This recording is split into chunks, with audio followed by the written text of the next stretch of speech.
Already?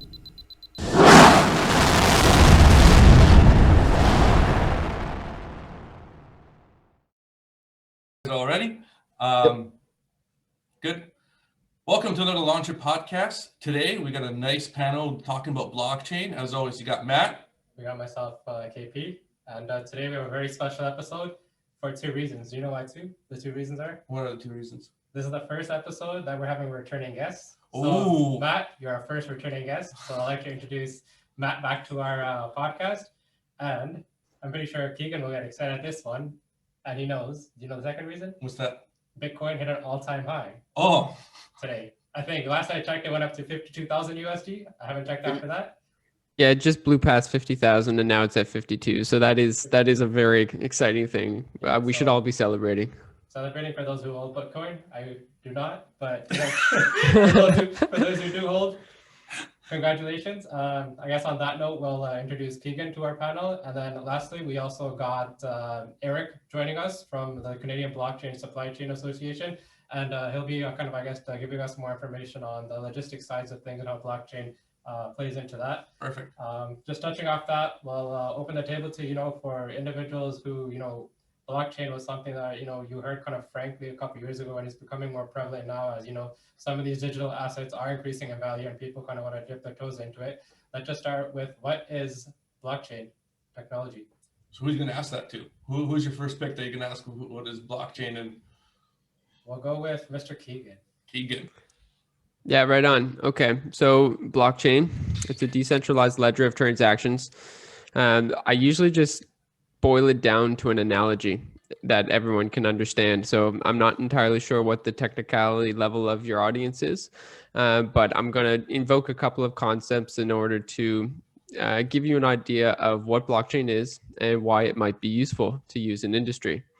So I'd like everyone to think of accountants in a business. And usually a business has one accountant from like a medium or small size business. On the larger scale, you've got more accountants. One of the reasons why you add more accountants is so that they can all check each other's work.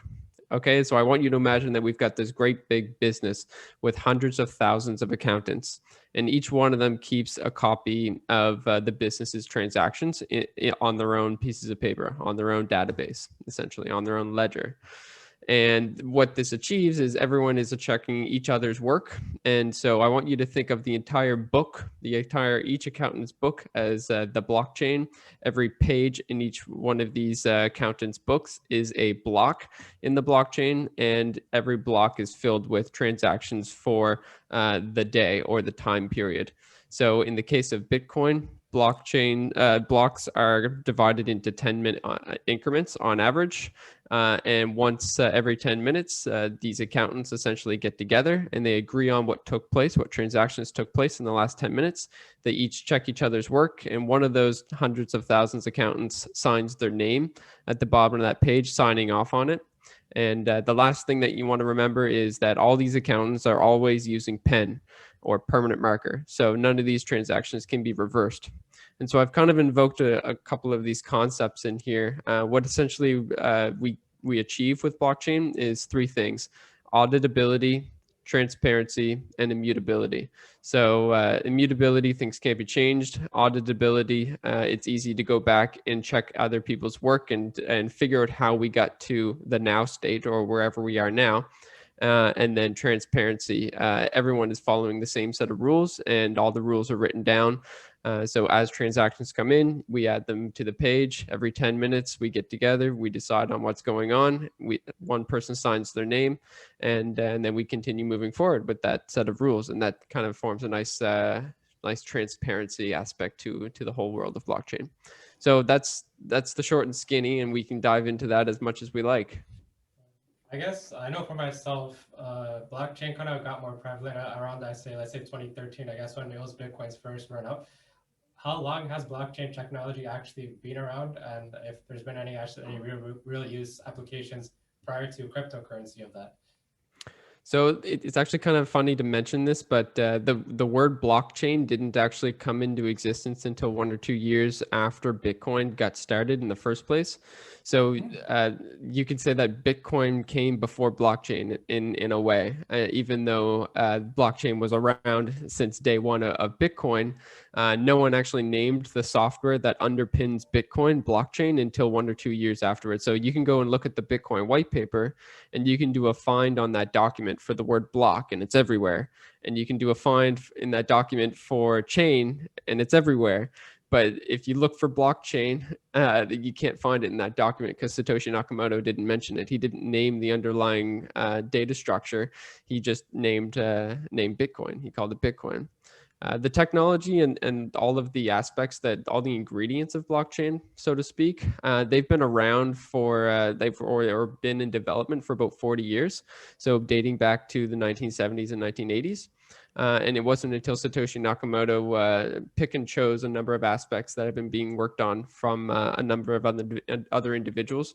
And then he combined them into this thing called Bitcoin in 2008, and then wrote the code and deployed it in 2009. And then we've been iterating on Satoshi's design of blockchain ever since then. Okay. And I guess moving into a little bit more of Eric's lane, Keegan did mention, I guess there's a bunch of real-world applications of the blockchain technology. So how does that translate into logistics and transportation? I mean, think of logistics, right? Logistics is moving stuff, right, from A to B, and you have varying degrees of complexity behind supply chains. I mean, the computer, our phones, our clothes, everything comes from somewhere else. Everything is assembled in a way, right? You start from raw materials. You might send that raw material to somewhere else, some other country, some other trading partner. They transform it a bit, they send it somewhere else, maybe for assembly. Somebody else does maybe a bit of transformation to that, send it to another country where they distribute it, right? So might leave from Asia somewhere, comes into Vancouver, and from Vancouver you send it to all the stores, right? If you're talking clothes or something else. So supply chains are very complex. You have hundreds of touch points between different shipments, and you have sometimes dozens of different trading partners between those shipments as well. So, you know, you think of manufacturer in Asia, gives it the trucking company in Asia, brings it to a terminal operator in Asia, brings it to a steamship line or the port. A steamship line crosses the ocean, or gets to the port, gives it to a terminal operator, gives it to a trucker. Customs is involved, might go to a DC, might go to another carrier. I mean, the touch points for a lot of this stuff is just crazy sometimes. So imagine, to Keegan's point, something that is more transparent, something that is distributed so that we all have the information at the same time. Imagine all the decisions that you can make way better, right, between those trading partners. So that's where blockchain will shine and is shining today. And I can give you some examples later on in logistics and supply chain, is bringing an ecosystem together and using the gazillion pieces of information in every shipment in a better way, in a more transparent way, in a more auditable way, traceability, you name it.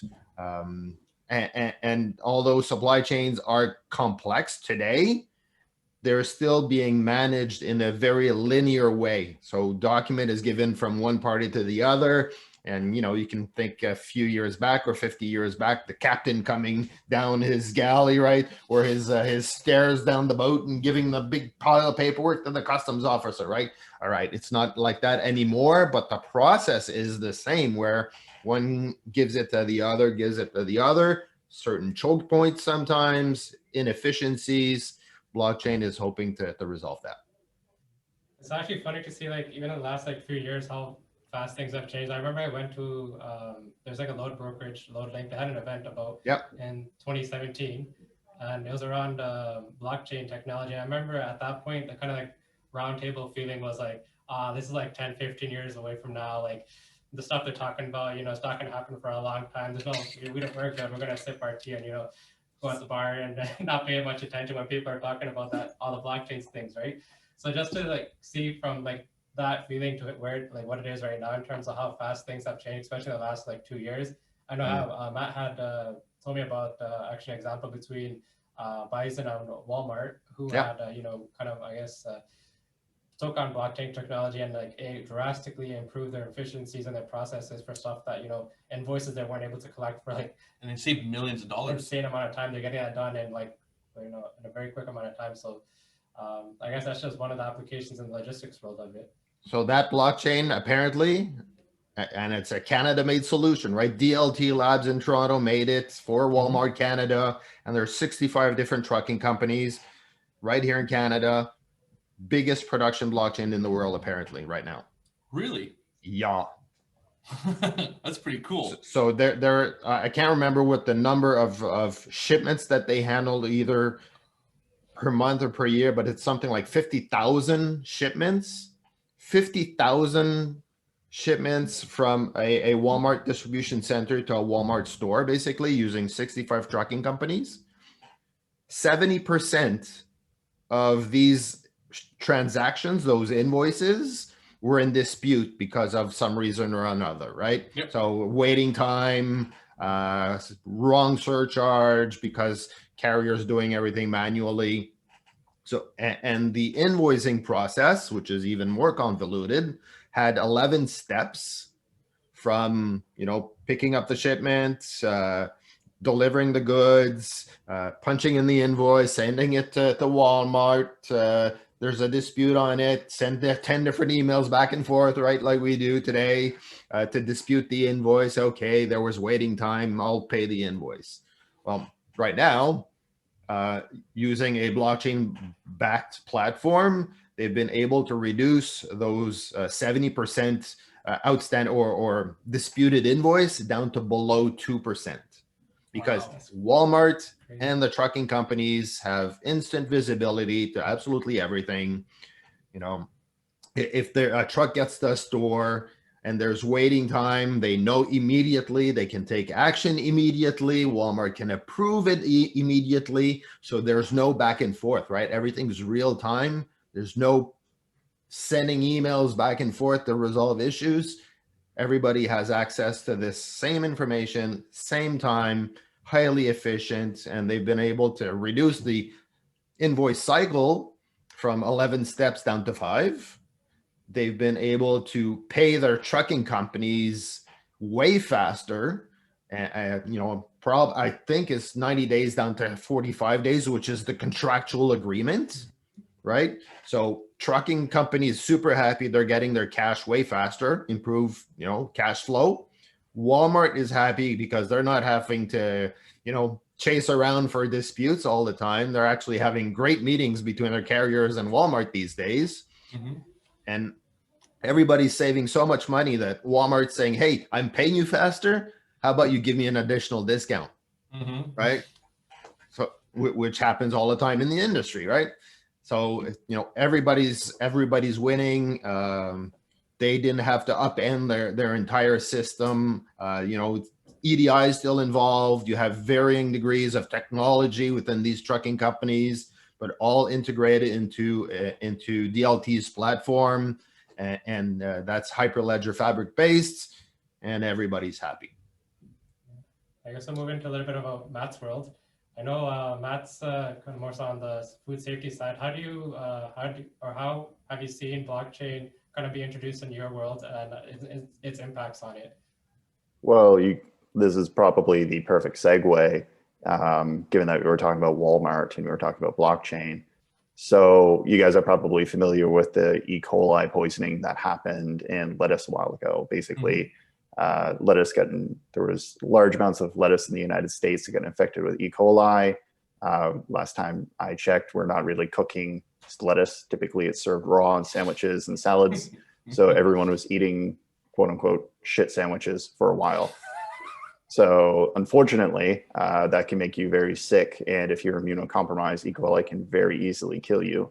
and resulted in several deaths in both Canada and the United States.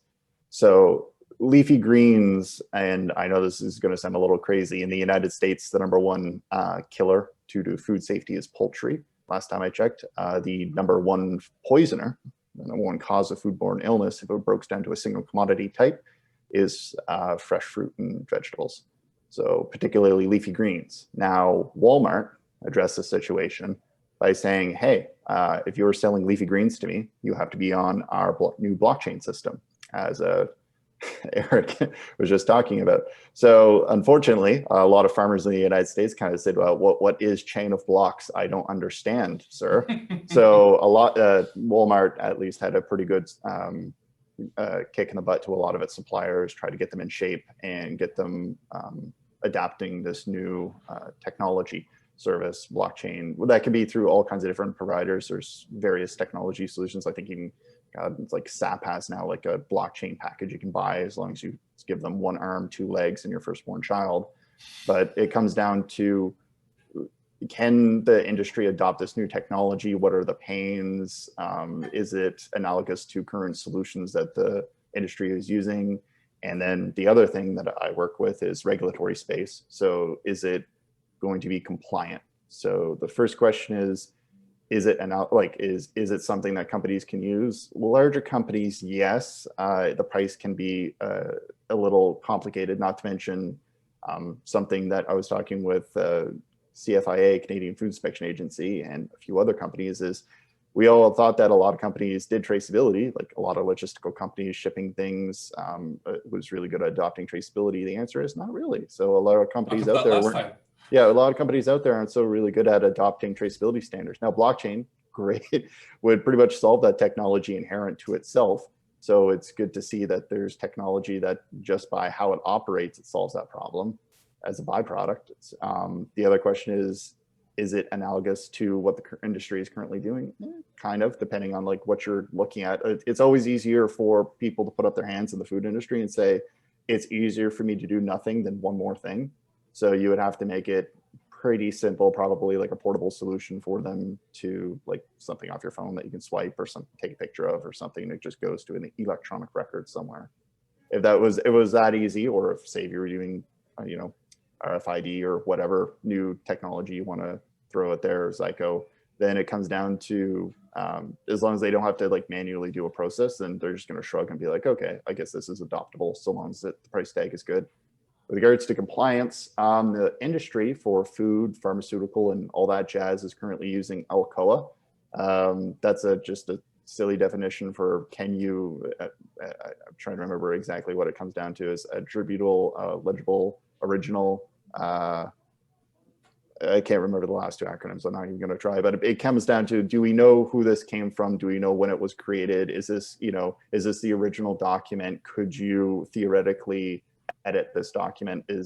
So those kind of questions. Blockchain, again, has a great attribute that it can just kind of say, don't worry about it. Like everything that we do, take care of the Alcoa standards. So then it comes down to individual food safety regulatory space, whether or not that adopts to Canadian and American standards or whatever standards. Well, then that's my world again. So it goes away from the blockchain more into my world. I can say like there's a lot of standards out there that right now for food safety that are kind of eyeballing blockchain and digital ledger technology, saying this could be beneficial. It's just, it comes down to the application role of it is really what it's getting down to.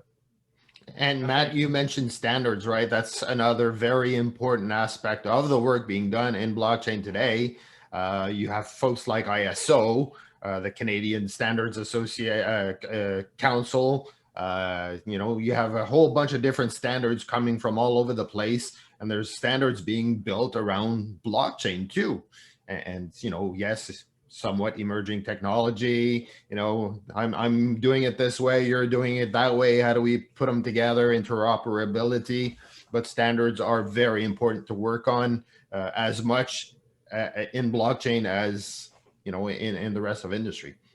Yep, I think that's a really good point, Eric. Is like in the food world and pharmaceutical, it works in the sense that nobody trusts nobody unless you're certified to a specific standard. And I know that sounds a little morbid. It's just there's food fraud and adulteration of food happens so often in these spaces that it's important that you have a third-party audit to some specific standard. And then if my audit schema meets yours, or like we're both GFSI, then all's good. Like we can trade with each other. And if we're not, then don't even talk to me because I don't know you. I don't trust you. I was gonna say, touching on, I guess your what's it called, point on traceability map for the food. I was watching a video and it was actually interesting. He said there's gonna come a point where, let's just say you want to buy some oranges or tangerines, and you're gonna have two options. You're gonna have the blockchain tangerine, so in the sense that this company's product placement will have a QR code, and you'll be able to scan the QR code and kind of see the whole, I guess, the ledger in terms of where it actually came from, where it stopped, like the whole thing, when it compared to Right down to the farmer, right? right down to the farmer, right? And compared to, let's just say, competitor B, who's just a regular tangerine company. At that point, me as a consumer, I'm most likely going to go with the blockchain tangerine just because I have visibility over knowing that this is where it came from, and if they're saying they're organic, if they're actually organic, right? Because I know that whole organic thing, a lot of people are still not believing it, that this is actually an organic orange apple. It's just a sticker on. It's just mislabeled, or yeah, it's just a sticker on my apple. It's not organic, right? Whereas I guess that would increase the credibility of organic products as well, right? Yep. There's a great use case in Vietnam where Knorr soups, right? Little Knorr packets of Yep. pork soup. Knorr was losing market share to a low cost, probably not so legit competitor or lower quality competitor. And what Knorr did, Unilever, the parent of Knorr, they put a QR code, like you said, on that little packet of soup, and you can see exactly what and where, where the pork came from, what farm, what certification body certified that farm, that pork to be, good quality pork. And they've been able to regain market share using blockchain. Starbucks, right? You can scan your cup of Starbucks now and see from where from what farmer it came from. I didn't know that one. All right, time to get Starbucks tomorrow. Yeah. Time to get coffee. So I had a question for Keegan, actually. Do you see blockchain being something that takes away, because we talked about tying into logistics and the international trade, currency is a big problem. I get some product in Asia, it gets transferred to Europe to get remanufactured, repackaged, and then it gets transferred over to Canada, and it might end up in Mexico in the end. And you talk about, different sets of currency. Do you see blockchain being that one seamless currency to kind of bind them all, almost like the gold standard was back in the day, what it was, the gold greenback back in the day as well? Is that the new emerging currency that you think is going to be the standard everybody pegs themselves against, or do you see something else happening that would help in that logistical mayhem? Yeah, with my optimist hat on, I would love to see Bitcoin become the world standard and the gold standard that everyone pegs their own currencies to. Because right now we're not on a gold-backed system. We're on a fiat-backed system. So all the countries went off the gold standard in the 70s. And that's, from my estimation, that's a bad thing. We should probably be on some sort of gold standard. And if that's digital gold, that's great. The point that you just raised about all these companies and entities within the supply chain having no common currency to reconcile their purchase orders and their invoices against, I do think that's a huge friction point for facilitating the supply chain, for facilitating the exchange of goods on the chain itself.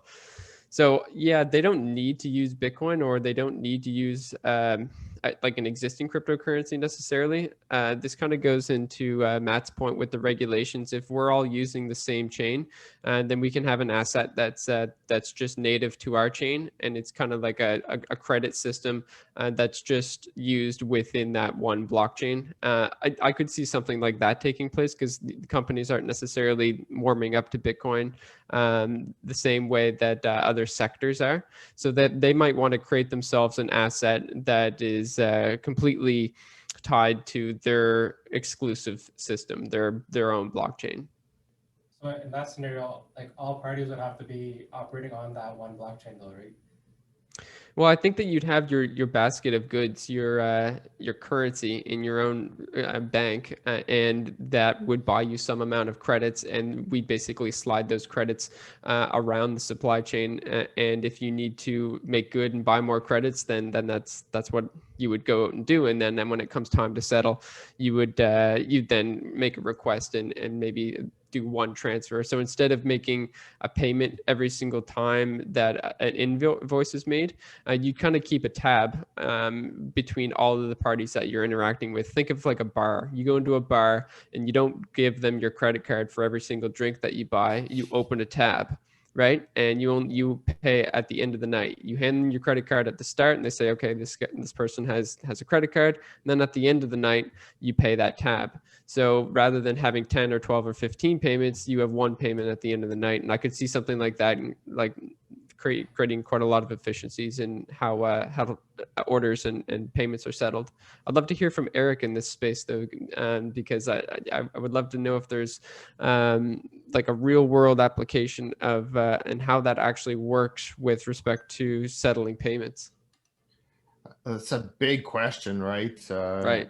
Currency, international trade, different levels of government. Everybody's very protectionist. I think it's going to be a conversation for a long time. I don't see supply chains getting into Bitcoin for the moment. Although Mr.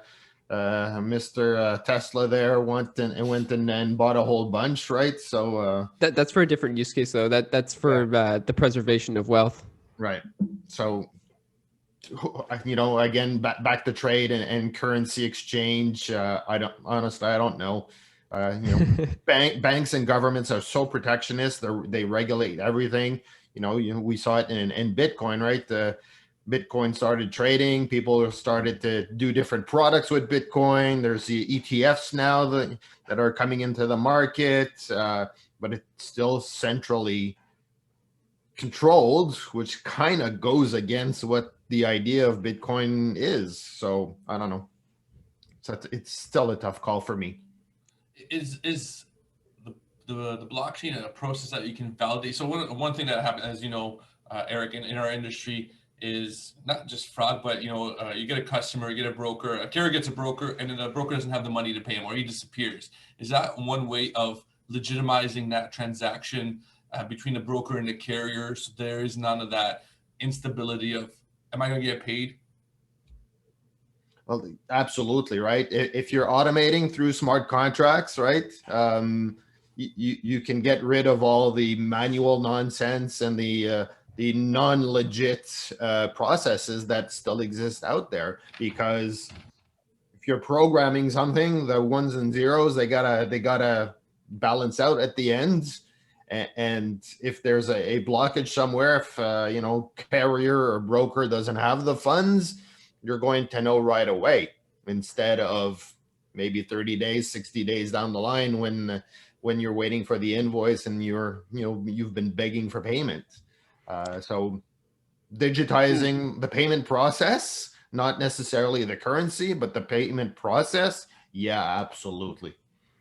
I think I can add some context to that question as well, and just how blockchain can help with that. So it does a number of things particularly well with respect to payments, and that one of those is collateralization, and the other is escrow, the escrow of funds. Eric, you mentioned smart contracts, and for those of our listeners, that what is that? What is a smart contract? Not smart, and it's not a contract. So I want our listeners to think of a lawyer, okay? And a lawyer typically handles an escrow when you buy a house, right? So the deed comes into the lawyer's office, and so does the money. And only after the lawyer office has validated both of those, both that the deed is valid and it's ready to be transferred, and that money is in the pocket of the lawyers and it's ready to be transferred, only after those two conditions are met will the exchange of the money for the host to the other two parties, the parties that are actually doing the trade, only then will the exchange actually be made. And so we can extend that into industry, and escrow happens all the time, right? Escrow happens at ports, it happens at any trade nexus, right? And so we no longer need a third party like a lawyer or a port authority necessarily to do this escrow for us. We can rely on this automated code as long as we can rely on the data, which kind of brings me to another point. So just remember to ask me about oracleization, because that's another conversation that's really important. Because the lawyer sits there and their job is to validate that the deed is true. But how does a blockchain do that? How does a blockchain know whether or not that deed has valid information on it? And that's actually a really tough problem to solve. The other tangent I got off on was collateralization, and that kind of goes back into the example I was talking about before, kind of seeding your account with this amount of money so that no one has to ask a question about whether or not that party has enough money in their account to pay for this order, right? The money's already sitting on there and it can be validated. You can prove that the money is there ahead of time, and only after the goods have been received by the port authority or by the end recipient will the funds actually be released or slid across the table, so to speak, into your pocket. But that seems to benefit the big guys who have the money in their pockets. Like there's a lot of like transactions that happen where little guys are playing the field where they're taking a little bit to pay a little bit and they're moving things around, and it helps move business across. If we get this process in place, it might destabilize that for a lot of people. So there could be a true negative where the big guys will succeed and the little guys will fail because of blockchain. So I think one of the things that blockchain is doing in general to the world is expanding our conceptualization of what we know as valuable, or what we know as value itself. So we think money, value, that's kind of all that there is, but that's really not the case. Like the bank will put a lien on your house, right? Not because your house is money, but because your house is valuable. And so you can collateralize a loan with all sorts of things. You can bring a chunk of gold into a bank and they'll give you a loan for it because they know that the gold is valuable. So if I'm a little farmer and I have assets like a tractor or a barn or something like that, I can maybe tokenize that asset and use it as a means to prove that I have value. And this is already an implementation in various blockchains in the cryptocurrency realm, where you can take out a loan by providing collateral. And so it's a pretty proven concept at this point. Again, the difficult part of that is just proving what that asset is and why is it valuable and how much value is it actually worth at the end of the day. Interesting. I actually had one from Matt as we're kind of segueing into it is, do you see, Matt, this part of the food process where, you have big chains who it might come out that they're not using the most legitimate ways of, for their food production.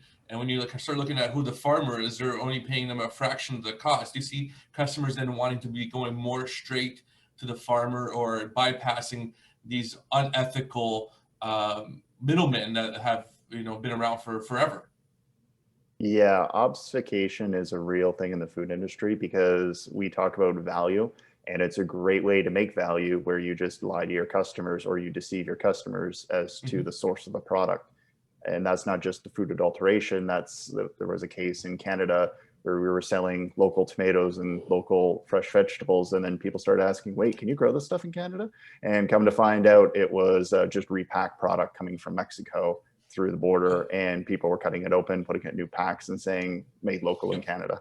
So having the ability that you can trace product back to an original specified source is great.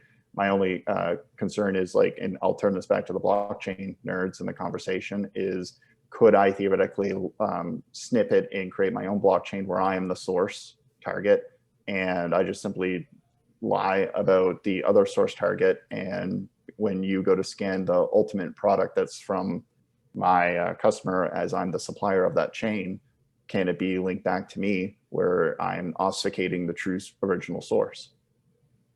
Liar's gonna lie, right? You can't fix everything. Yeah, Eric, yeah, you can't really fix people, huh? I think I can tackle that a little bit. If you were to essentially fork the blockchain, that's kind of what the technical term is, but you just said lie, right? That's a good way of thinking about it. If you were to try to feed data into the blockchain to try and game the system somehow, that's totally possible. And I actually think that that's one of the bigger problems or the barriers that is stopping widespread adoption of blockchain based systems, because so there's there's this kind of myth about blockchain that it's a truth machine.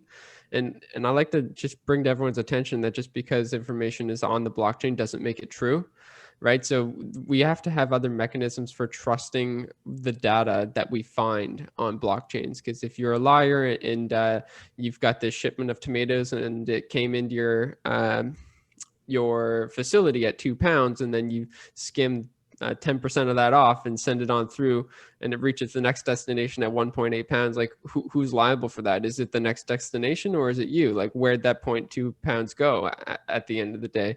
And so this is I'll invoke the concept of oracleization now, and that is, where does the data come from that the blockchain uses to make decisions?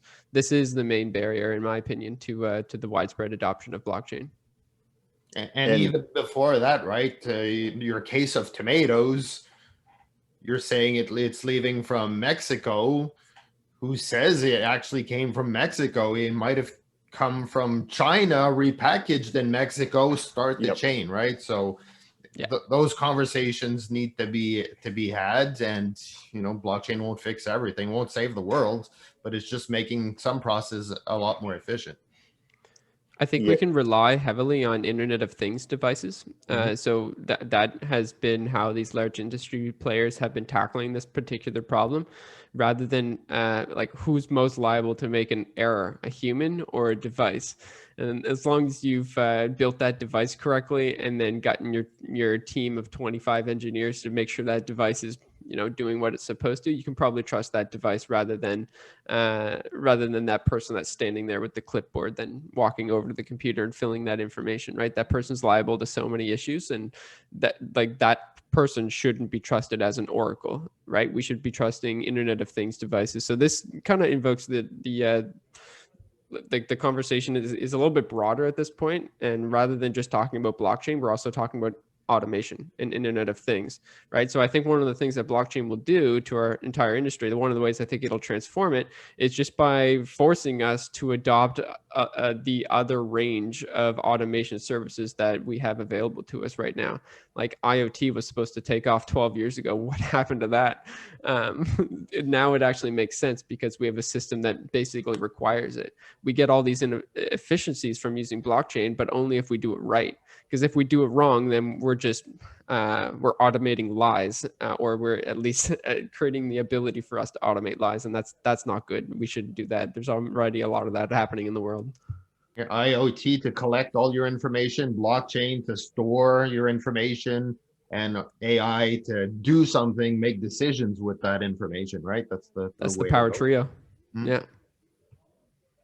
I guess another question I had was, because I know one of the blockchains that Eric mentioned, I think it was DLT Labs.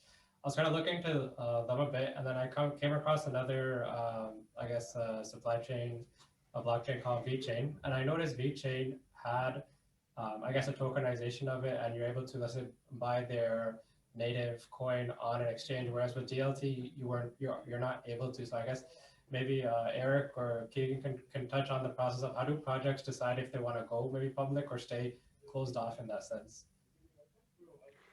I believe VeChain started as a cryptocurrency. I don't know what their intentions were when they started, but they may have identified a business opportunity to go into the supply chain management direction. I don't think it's a good idea for a supply chain to mark invoices or denominate invoices in a volatile cryptocurrency. I think that's a really bad idea. That being said, VeChain could be used to collateralize a stable coin. So a stable coin is a cryptocurrency that's pegged to a real world asset like the US dollar or the Canadian dollar. And as you know, those kind of currencies are absolutely controlled. The value of them are controlled by our central banks and the Federal Reserve, right? So we can keep the value of the US dollar at $1 US, and assets around us can rise and fall, and that makes it really ideal for invoices. There's other problems with that, like inflation, but that's a different conversation. So VeChain, with respect to that, I think it's a really bad idea to have it be the cryptocurrency that fuels the ecosystem. One, because how many transactions are you going to do with one shipment of coffee, right? How many stops does it make? And is it going to require a transaction fee along the way, every single stop? What is the transaction fee for VeChain, and what is its transaction throughput? Can it do 5 transactions, 10 transactions, 100,000 transactions, right? You need a high throughput blockchain that can pump lots of transactions through it and basically have a free transaction fee. That's, in my opinion, what would be most ideal. And so And the DLT solution is strictly enterprise, right? No tokens, no outside. Yeah. It's a closed ecosystem, builds trust between these partners. It's solving inefficiencies, but it's not something public, right? You can put your supply chain on a private blockchain, which is where most enterprise is going to go. You can put it on a public blockchain. I'm thinking Baseline Protocol that's using Ethereum. Coca-Cola is managing their supply chain based on baselining Ethereum. So it's kind of public, but in a private way. But most companies will go the DLT / private blockchain or private ecosystem way. I guess touching on Ethereum, for I guess our viewers, what is the difference between, I know crypto and cryptocurrency, Bitcoin and Ethereum are kind of the two largest coins by market cap. So what is the difference between the two? There's quite a few differences, actually. I like to think of Ethereum as the Swiss Army knife of blockchain. It does a lot of things badly. So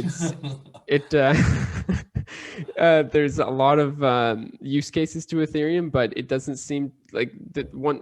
Yeah, let me start over here. The transaction fees on Ethereum are really high. Yeah. And so it makes it basically unusable for any real world use case, period. I'm thinking like 99% of use cases, it's bad for. It's basically only good for like a testing ground or a sandbox.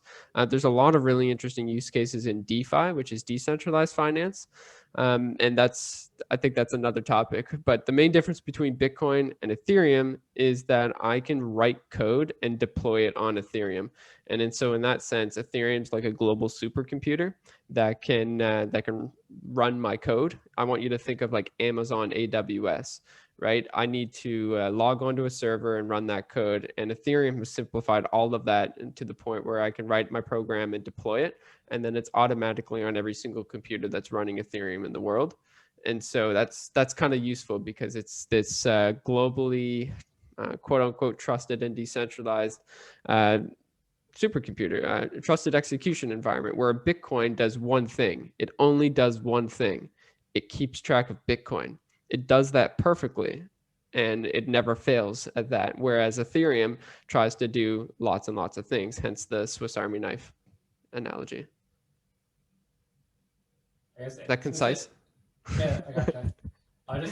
Since you're mentioning that it's a Swiss Army knife of bad things, what are a couple of things that it does like really well, and a couple of things that it's just not so well that they should probably scrap it in their project? Yeah, it does tokenization really well. So it allows, so I can actually transact with Bitcoin on Ethereum. And I know this is a little high level, but I can basically make myself a little asset on Bitcoin, and it's a Bitcoin Ethereum asset. And let's say my Bitcoin's worth $60,000 Canadian. I can then take out a stablecoin loan for $30,000 Canadian. And that's all done within a smart contract. I can literally click one button and have $30,000 available to me.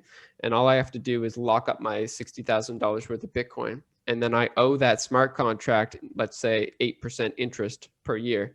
And if my loan to value ratio falls below a certain amount, then they get to take my collateral. And I know I'm just like kind of off on a tangent here, but collateralization, tokenization, we talked about those a little bit earlier. Basically, think about a host. Can you tokenize a host? Can you divide a host into 100,000 shares and trade my equity for other cryptocurrencies? With Ethereum, yes, you can.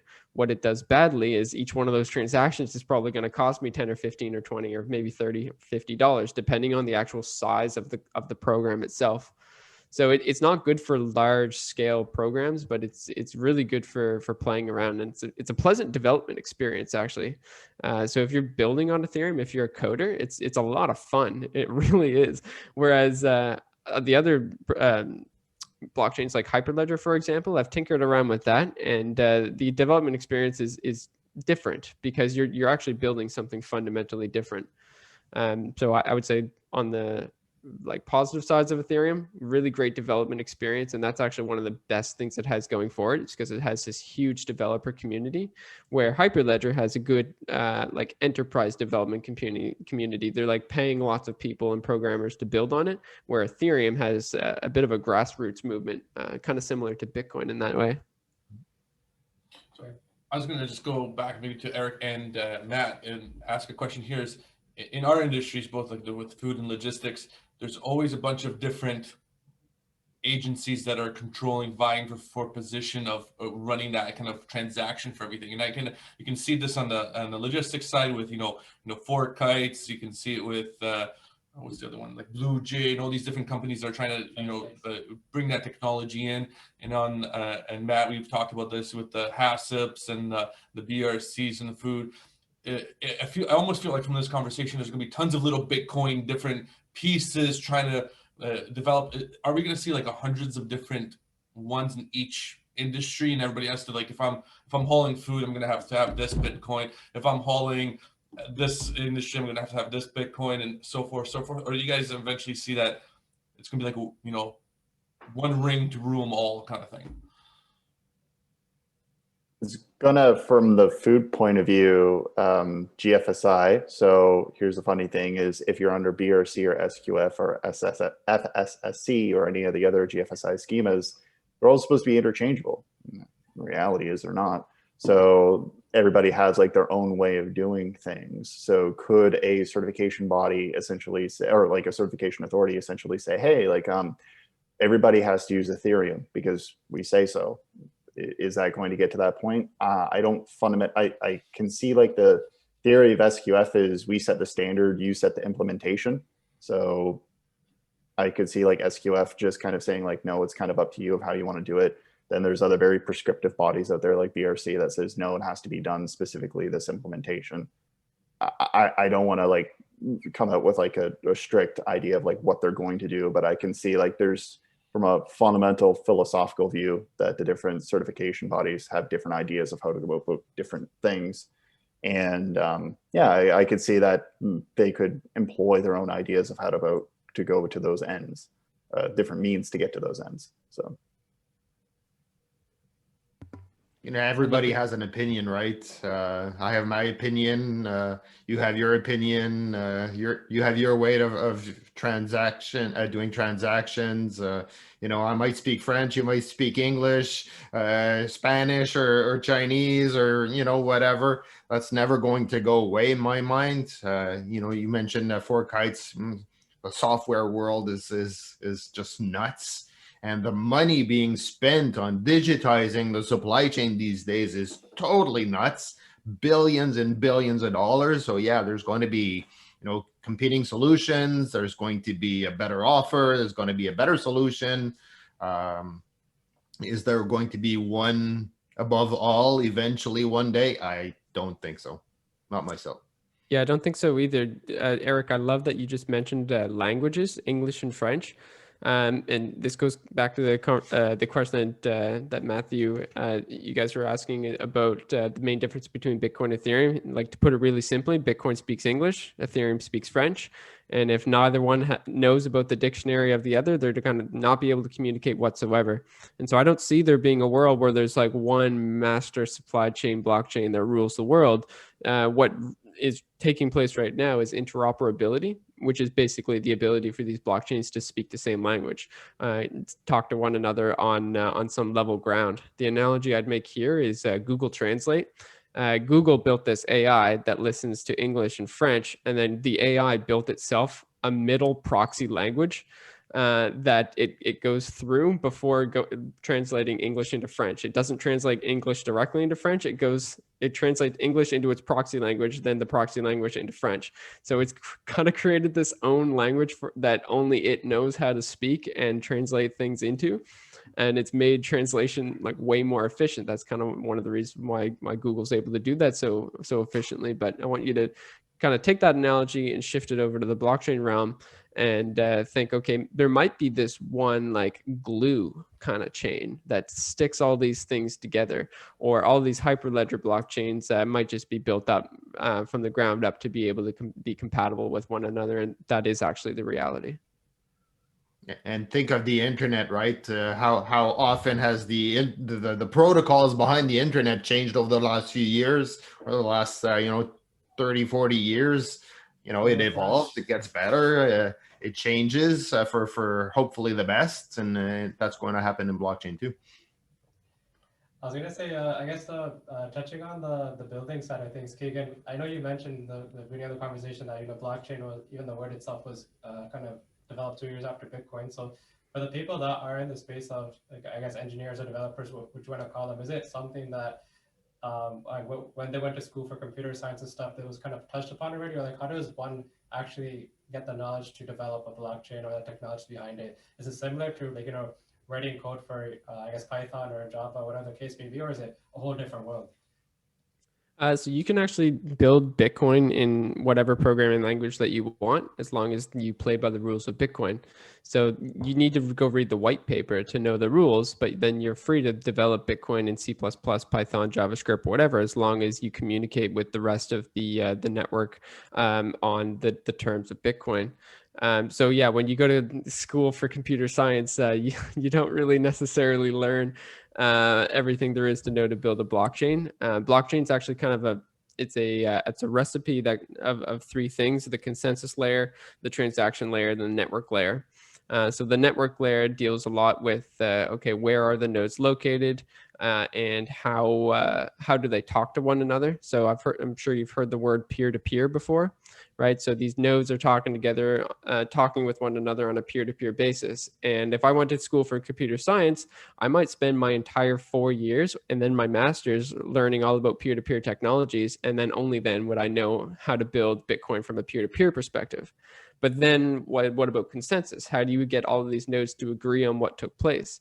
And then you need to know game theory, and you need to be pretty proficient in handling data structures. And then you got to know the transaction layer and build the economy. So then I need to know economics, which you certainly don't necessarily learn in computer science. So now you need to be a master in 3 different professions in order to build Bitcoin. And that's why there's this big old mystery around who Satoshi Nakamoto was this person some like savant? Were they a modern day Leonardo DiCaprio? Not DiCaprio. Leonardo da Vinci. Oh, he's pretty smart too, apparently. Yeah. Anyway, was he a modern day Nikola Tesla, or were they? Sorry, apologies. Were they a modern day Nikola Tesla or Leonardo da Vinci, or was it a team of people? So I hope that answered your question there. I know I got a good laugh out of that, but. No, absolutely. One thing that surprises me the most on the Bitcoin side, and going back to kind of Eric, was I'm surprised that it hasn't been developed for the most basic thing yet in logistics, which is the bill of lading. Like I still have paper copies of things that come into it, and that seems like to be the most easiest thing to tackle, like just to validate that the information is true. But because the forklift operator, he's not counting skids. Like I was working in a warehouse, like did I do the exact case count? Did I validate everything? No. Did I check it? Like that whole process seems like the easiest market in for the blockchain. Well, And that's where supply chain is today, right? It's digitizing. It's getting rid of that bill of lading. It's getting rid of the paper processes, irrespective of blockchain. Blockchain's a mechanism, but just digitizing our supply chain. You mentioned the bill of lading. The bill of lading is actually a very complex document because it is a contract between 2 parties, and it is regulated by the governments, right? So yeah, I can put my bill of lading electronically, but if you're sending it to a country where it's not recognized as a legal document, what's the point, right? Yeah, I can send it electronically to the carrier and to my partners and the trucking company. I can do really cool stuff here in Canada. But if it's going to, country XYZ, which is not as advanced technology from a technology perspective, and that bill of lading, they still want to see that piece of paper with the blue signature on it, right? The blue Has to be ink blue. on it, right? On the certificate of origin or the bill of lading, you're pooched, right? You Yep. can't do anything. So, from a regulatory perspective, super important. But the industry, I think, is there. Governments are beginning to open up to e-bills of lading because of pressure from industry. So we'll get there. So if it's not the bill of lading, what do you see as the first major piece that's gonna? And obviously we talked a little bit about the Walmart and the Bison scenario, but other than on that larger scale, what's the first area that the blockchain will really be seen in in the logistics industry? I'd love to see just the PO, a purchase order, being tackled first. Where we're sending POs EDI, or we're doing a PDF, we're sending it via email, right? That PO is kind of the starting point of a transaction. I'm issuing you a PO. I want to buy something from you. I send it to the seller, who might send it to the manufacturer, who might send it to the carrier, et cetera, et cetera. But just that first bit of PO with whatever you're ordering is on, and some basic characteristics, that's going to follow all the way through. So put that PO electronically and see where it goes. Matt, what do you think? Do you agree with that in your industry there? Same thing. PO would be a great start. I can say that PO is definitely a pretty great start. Purchase orders, well, I'll actually give you even something better than that. I'll give you a use case. So I don't want to say the name of the retailer because we talk, and we don't want to give all the juicy details as to like how they work. But the specific use case here is for fresh fruit and vegetables, particularly leafy greens. What they do to their suppliers in both Canada and the United States is say, hey, we have this front end that you need to load on your computer. What it's going to do is it's going to be able to receive electronic purchase orders from our logistics company. And then those are going to be what you have to pack for. And then you're also going to be receiving digital sensors. That's oracleization that Keegan talked about, which is a particular thing about keeping temperatures. It's supposed to measure temperatures, relative pressure, relative humidity of the pack.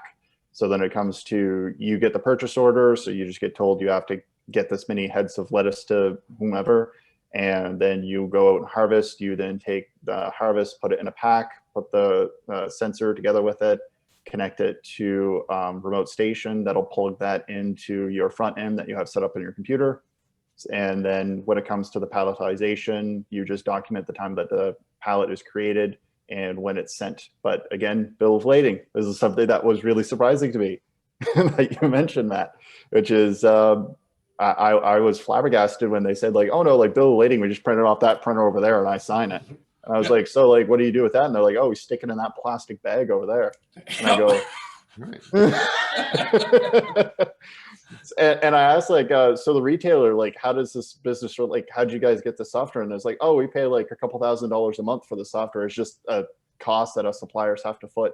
And they have like a company that they have issue a license of the software to us. And we don't know any, like we get told that it is blockchain. I honestly have no idea of how all that stuff works. It's just we put the data goes in and we handle everything else. So to them, there was no change for what they were doing before with regards to measuring their data to what they're doing now. Interesting. Hey, that's interesting to say, because just based on that little tidbit you said in terms of the workers having no idea about it just works. I don't know what it does. How does I guess I don't know who would be responsible for this. Is it like a government authority, or is there an institution that comes in that kind of, if this is the direction that we're going, and is blockchain going to be a prevalent thing like 50, 100 years from now? How do we start educating ourselves and our kids and stuff to make sure that they're ready for this and they're not kind of left behind, right? If this is going to be a mainstream thing, right? Yeah, because we know what to do with the paper. Everybody kind of has that tangible, but now we are giving this authority up to this intangible, virtual. and we're just we kind of lose sense of the process. I think at that point, what you're trying to get at, right? Like, is this something that we gotta have to get everybody's gonna have to be educated on and know the in and out, or is it something that we go, the AI gods will take care of us, and hopefully they will not turn and make us pay more for tomatoes? I don't I know. think Maybe the it's AI like gods will HACCP. take care of us. Sorry, Matt, go ahead. Yeah, I think Keegan's point is like kind of on, is like a lot of people are just relaying the specifics of like, do I have to make this decision to some benevolent AI? But with regards to like complex decision making in the food space, like example is like, if you're in food and you need a HACCP plan, who has to create the HACCP plan? Hazard analysis critical control point, for those listeners that don't know. It's kind of like the baseline for food safety. So you create a HACCP plan, which goes into a food safety standard. HACCP defines what are the hazards and how you go about the various ways of controlling them for food safety. If you go and think about like HACCP, it's people are typically outsourcing the development of that now to third party, whether that be consulting or like some firm or like some large major body like NSF. It comes down to, you probably don't know, you're probably like not a food engineer or food scientist or microbiologist yourself. So it's probably better to leave it up to an expert to develop that for you. And then you get the list of instructions for what you have to follow. But then if somebody asks you, hey, like you acidify this vegetable down to this pH, like why? A lot of people will just go like, I was told to, because it controls some bacteria or so. I don't know, man. So it comes down to like the supply chain. I could see be very similar to that, which is like, okay, so you guys get all these inputs going in from all these like IoT devices, and ultimately it generates these electronic records. Why do you guys do that? It's like, look, I just pack the pallets, dude. Like, I don't know how all this necessarily works. And I don't think that we necessarily need to. I would I agree. encourage you to think about the internet, like how many of us actually know what TCP/IP or HTTPS is, right? Like basically none of us know anything about that, but we're using it right now. Letters. They are good letters. They are very important letters. In that order, they're really important. Exactly. But we don't know how they work, and neither does anyone really need, like, in order to program, even to like write a basic JavaScript program or to build a basic web page, you still don't need to know TCP/IP or HTTPS. And that's kind of what I think with blockchain. Like blockchain may end up running a good chunk of the world and guiding its supply chains. But at the end of the day, to Matt's point, the person on the floor stacking the pallets, they do not need to know a damn thing about blockchain. You know, I'm 5,000 more times older than all of you guys, right? I started Okay, is that typing right? waybills. I swear to God, I started typing waybills on a typewriter. All right. So No. that makes me very old. All right. I swear to God. Was it a I virtual type? started in my 20s. Get like an image in my mind of what that looks like. Hey, I was really good at it too. Okay. But things have evolved immensely in the last, I've been in this business for 30 years. It's going to continue evolving, and, ask me to type on a typewriter today. I can't do it. Right. So to your point, things will evolve. It's going to become transparent to a lot of folks, and the technology behind all that is going to be transparent, and a new technology is going to come down the line, which is going to make blockchain maybe obsolete one of these days, and it's going to be transparent to most people too. I think what's really, yeah, go ahead. No, go ahead, Keegan. Yeah, I think what's really required is programmers. We need more programmers. I'd love to see 1 billion more programmers on the planet in the near future. And then the other thing I think we need is ethics, and specifically ethical laziness. So we need to like be really gung-ho about automating just about everything to create tons of efficiencies, right? We need to be saving more electricity, saving more money, saving more time. We need to be saving each one of those things so that we can all just increase our quality of life. And in order to do that, we got to actually be ethical about the things that we want to be lazy with, right? We want to be lazy with moving that package across the floor as efficiently as possible, but we really shouldn't be lazy with making sure that food is the highest quality food that we can possibly get, right? So that's what I mean by ethical laziness. We need programmers to sit there and build good programs that does increase the efficiency of the whole production line, but doesn't decrease the quality, right? And I think this is essentially what Matt's job is. Matt's job is building programs and building systems that hold people accountable for keeping food quality high, right? He's not necessarily there to increase efficiencies in purchase orders or whatever. It's on the other side of things. And so I would say Matt has a very ethical business. He keeps quality high, right? That's it. And he needs programmers. So let's all go and figure out how to be better programmers, maybe. So what is something that a company or a carrier, ocean liner, anything that deals in the wide range of logistics, what should be the first thing they do to kind of dive into the blockchain? Like, what is the first steps to be either A, more educated, B, start implementing some of these processes to make them far more ready for the upcoming? It sounds like it's inevitable.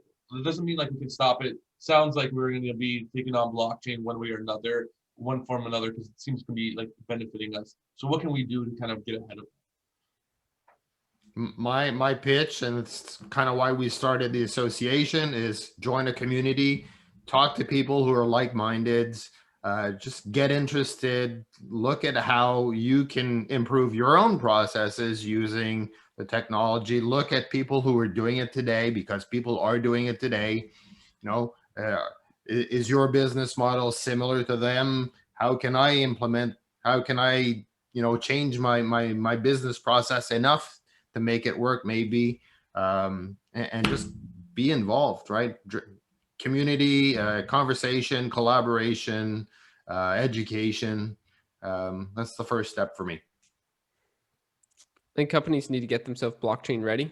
So I think what that entails is a data audit. First and foremost, just like, where's their data come from?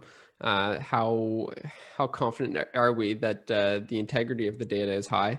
And then let's put a rating on it. Is it 8 out of 10? Is it 10 out of 10? Like, at what level can we actually go blockchain? Because you want that number, like your data integrity number, high as possible. Because if it's low, then you're just going to introduce all sorts of inefficiencies into your system. If that number's high, then you're blockchain ready. And so first and foremost, you need a data audit, and things that can increase that number, that data integrity number, is Internet of Things devices, going back to oracleization, and just data mapping. Essentially, like, what is the process? Do you even know it at this point in time? Most big companies do. Most big companies have a really, really amazing handle on this. And so that's why you were seeing like the FedExes and the Walmarts and the Starbucks of the world adopt blockchain first, because they're blockchain ready, right? They're already have data audits on a monthly or bi-yearly, or, they do it on a really frequent basis because it's their job to do so, right? They become better businesses. And so that's why they're able to sit down and maybe dedicate, $1 million to building a proof of concept blockchain that kind of just tests whether or not the data inputs are going to create some data efficiency, or not data efficiency, but supply chain efficiencies for their entire system. So I think that kind of answers your question. Step 1, data audit. Step 2, I guess that all just lumps into get blockchain ready. That's just a step 1, I suppose. This one-step process. You mentioned data mapping, business process mapping too, right? So yes, your information, but even within companies, there are different silos sometimes not talking to each other. So map your processes, collaborate together, make it exactly happen. Yeah. I love the community point though. Like, that's so important, to actually getting out and talking to people, because I think, like, don't have an ego about that either, right? Just because you're talking to some person that's had a blockchain for 2 years, don't get upset about that. Like, that's your master. Go learn from that person. Who knows? They probably made mistakes along the way, and you can do better about that. But the point is, we all should be on a mission to make everything around us work as best as we possibly can. And if blockchain is the right tool for that, great. Be open-minded about blockchain not being the right tool as well. Just because it's a fad, just because a bunch of other companies are jumping on the train, doesn't mean you need to use it. And this is kind of the conversation that we had with Matt Winchester. Matt was like, should I use blockchain for my business? And I was like, well, I mean, it does a lot of the things that you need your business to do out of the box, just like the software out of the box does it, like auditability, traceability. And Matt's like, yeah, but I already built a system that does that. My system already does that and doesn't use blockchain. So it's like, okay, so don't use it then. Yeah. There are great traceability softwares out there that don't use blockchain, right? Yeah. There's APIs, there's EDI still, there's a ton of different solution. So what's the alternative to blockchain? Is there anything out there that competes with it? What's the other flip side of the coin? Paper. Besides Matt's program. Paper is the ultimate competitor. Paper. Yeah. From So Why do you then say it comes that perspective, yeah. Yeah, exactly. It comes down to like industry has always used paper for like pretty much anything. So then it comes down to, well, what's your value proposition to get rid of that paper, right? So in the blockchain world, it's the auditability, it's the integrity of the document created. Like if you're using like the way that like we do electronic records on FoodBite is like you get the original record of like who created it, when did it create? We have like a, you know, hash that goes to it to kind of like verify that this is not like, you know, nobody has touched this record or like mingled with it in any ways. And like that means a lot to our customers. But when it comes down to like, how does that beat paper? It's like, okay, well, this is specifically why you need it. It comes down to kind of the application of the problem. So for us, it's like, well, you need to fit to the Alcoa system if you're doing any kind of, you know, digital traceability. So this is a great way of how you can fit to that. So I could say like the other way that we beat paper is in the food safety realm where people, so like, here, like imagine we had this great analogy of a typewriter earlier from Eric. Think of like this archaic system that companies have a food safety plan. So it's like a big thick binder that tells you all the different things you have to do every day. And then that is the instruction set that builds your monitoring program of the data that your food safety program generates, the output of your food safety program. So there's like individual records. So like what was the temperature of the fridge at this time? How long did you cook your product? You know, how, you know, what's the sanitization record and hygiene record of your employees? When's the last time you scrubbed that machine? So all these kind of different questions. And then you say like, okay, like that probably builds like some large amount of data. And it's like, it builds warehouses of data.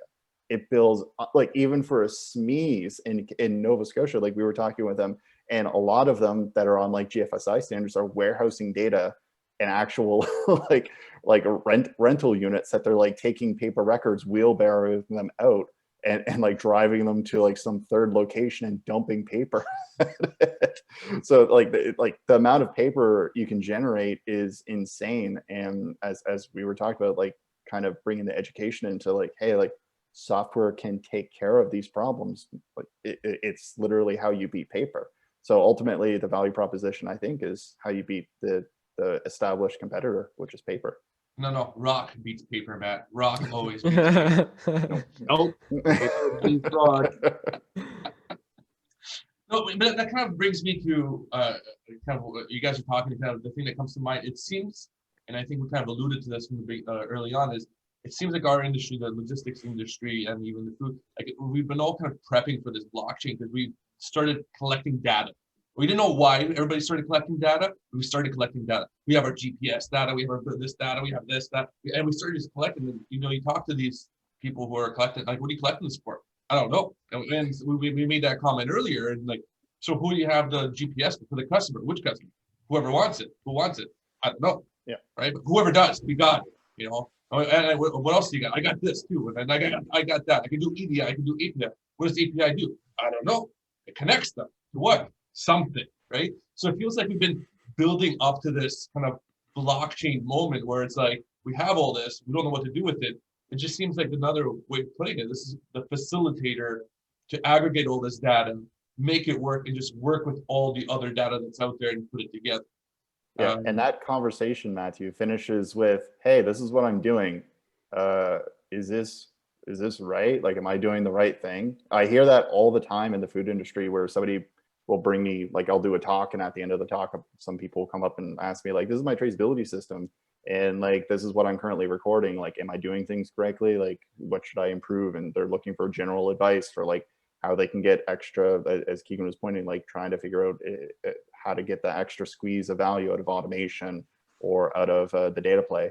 So yeah, like that, I think that's the big part of the industry right now, is kind of preparing for industry 4.0, this kind of data boom that we're having in industry. And yeah, a lot of people are just looking for advice right now. Eric, you look like you had a comment there for a second. You touched on GPS data, right? We're collecting GPS data. In the Walmart case, they're using that GPS data to say the truck's been at the store for more than 1 hour. So yes, waiting time is valid, right? And that's all collected automatically, stored. Everybody has visibility. All right, perfect, approved. No dispute on the invoice. Yep. And I think that's the great piece that we're building into, and trying to shy away from not paying carriers for certain things because there's no proof. We don't need those signatures. We don't need those in and out times. Everything's right there. It makes that whole process so much better, I think. I just think it's that whole scariness of the word blockchain and the unknown. And everybody's just like, oh, I don't know what it is, and I don't know how to use it. And that's why it shies a lot of people in industries, because unfortunately for the logistics industry, it's an aging population industry. Like the average age of a driver, and I'm not going to point at Eric, but Eric. I pointed at myself. Yeah. But the average age of a driver is like 48 years old in Canada. I think it's like across North America is like 51, 52 years old. So when they hear these kind of concepts of these blockchains, I think it just freaks everybody out.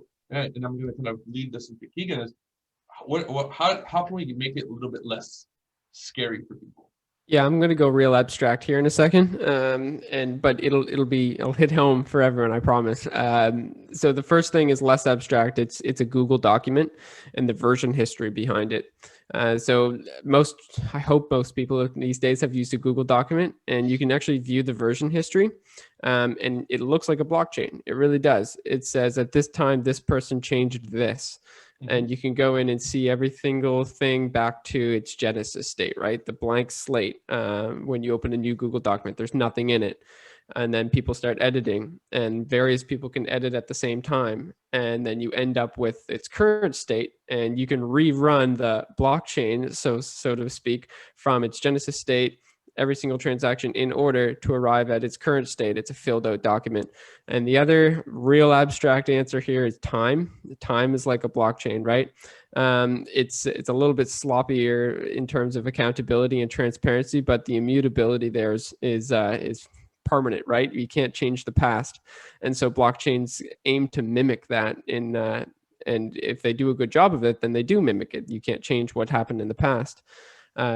So yeah, those are the two kind of analogies that I would invoke. The time one I admit is a little bit more abstract, but it kind of illustrates the point that one thing happens after another, and every moment is like a block kind of, and everything that happens in the block is a transaction.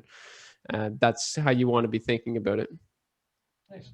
I think it's kind of leading back to the comment that Matt made in terms of, in order to make it more mainstream, we have to kind of not worry too much about all like the technical side of things, and the forklift driver doesn't need to worry about how it actually works. It is just take it for what it is, right? I guess one application of that is like I recently downloaded an app called NBA Top Shot, and they've made it really like so pretty much imagine sports cards, but it's virtual highlights, so it's digital sports cards, right? So for the average person, they've made it super streamlined and thinking it's a regular thing. There's nothing behind it. You wouldn't know it's running on the blockchain if somebody who wasn't well versed in this industry, right? But the whole platform is actually running on I believe it's Flow. I think it's Flow is the application it's running on, right?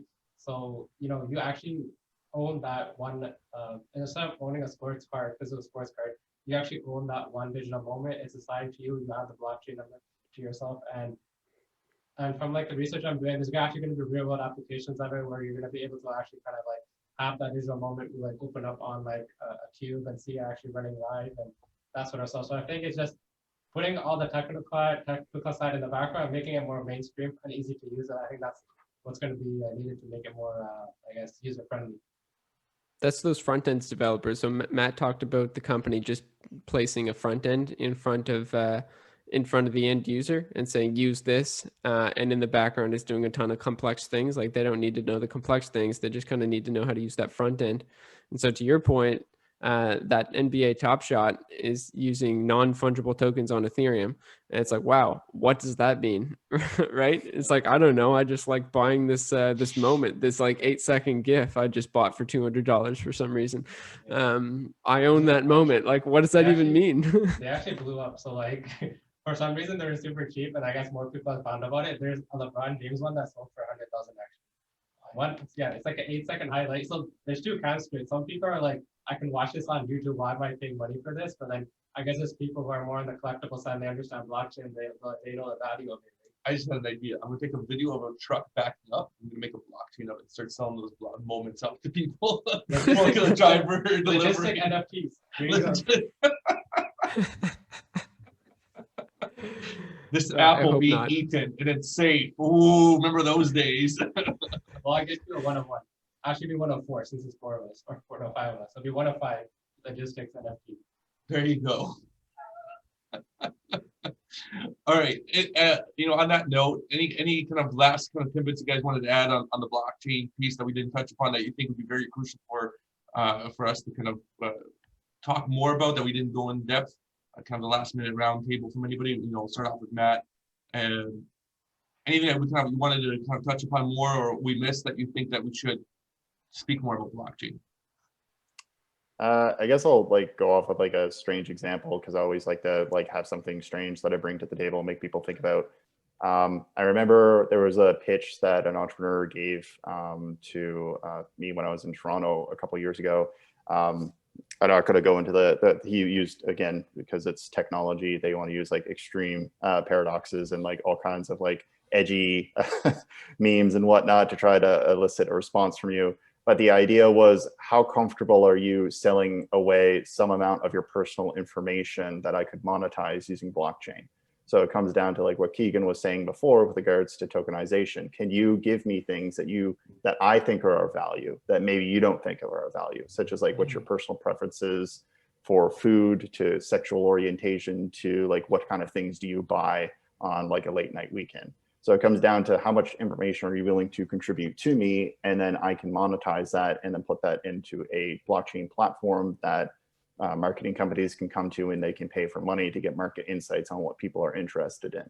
And then their competition would be Google, because that's essentially what Google does with regards to deploying vast amounts of marketing data. And Google has all kinds of interesting ways that it can do it. We're in a Zoom call right now. There's 5 emails attached to the Zoom call. Those emails can be traced back to a digital device, a phone that we're all using. This call is probably going to be pushed through an autoencoder, have all the text stripped from it, and then have information about what we're interested in, what we talked about, pushed through some kind of data platform to do a little bit more concise information about what the 5 people in this call are interested in. Are you saying we got Bitcoin ads on Instagram? No. So what I'm trying to get to there is the application of that is through pulling out information for marketing insights for people. Yeah. But the business case that you could say, well, Google has the upper hand, is Google says, well, we don't need people to contribute data, because we just get it. People contribute content and we farm the data from the content. So we don't need people to contribute data. So then it comes down to, okay, well, is this a valid business case then versus the technology? So I think that there's a 3-pronged problem here: is the adoption of the technology, the business case of that adoption, and then ultimately, is the technology viable on scale? So I'll leave it at that, is where I think the problem will come down to with blockchain. However, I do see blockchain as overcoming all of those barriers. You gotta scare me every time, Matt. Last time it was about the food safety and the waxy apples, and this time you didn't know about the apples. the apples, and now this time this. I don't know. You Just scare drop me every spicy time. content, man. That's what gets the views up. Eric, I What thought are I your was thoughts? scaring you with my typewriter analogy. No, I mean, for me, all valid points and great conversation. Thank you very much, guys. For me, I'm a believer. Maybe I'm naive in my belief, but I think that as an industry, we all need to get better at what we do, eliminate the waste, be it, energy, resources, no matter what. And blockchain, I think, is part of the solution. So, go for it, talk to people, get involved, ask questions, and make it happen. perfect. Mr. Keegan. Yeah, I actually don't have too much to add at the end here. Just I appreciate the opportunity to come on and share my knowledge.